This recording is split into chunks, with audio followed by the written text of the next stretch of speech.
Hi, and thank you for your kind comments on my most recent radio video. I want to talk a little bit on this channel about how the Coventry Cathedral Choir came to sing on the radio show.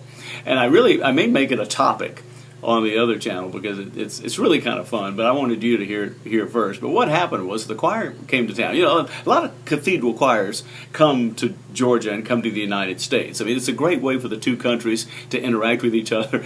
They don't know about YouTube gatherings, but yeah, I guess it is kind of a gathering of churches and choirs, you know. And that's usually what happens is the choirs come into town, and the members of the choirs will keep in their homes will keep members of the visiting choir, and it's just a great hands across the water kind of thing. So the Coventry Choir gets here, and Rick Nelson, who is our choir director, not Hello Mary Lou, the guy that sang that, but another guy.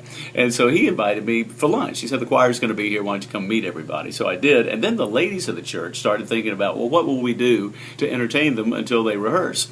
And they wanted to show them the history of Macon. We have 200-year-old buildings. Ooh.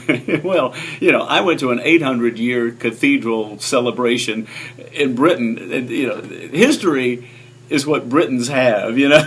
So they didn't need that. I said, we've got a state fair that's right down the road. It's like 3 blocks away, and it's got rides, and it's got food, and it's got a petting zoo, and it's just got all this stuff that's typically Georgia and Southern.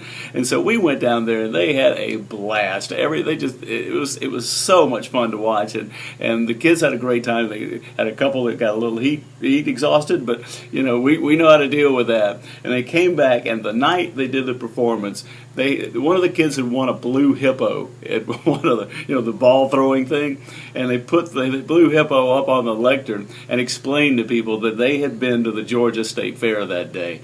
It was an honor to have them, but what I didn't expect was on their way out of town, Paul Lettington Wright and as Dr. Nelson and he were talking, and he said, is there any way we can stop by the radio station and thank Bill?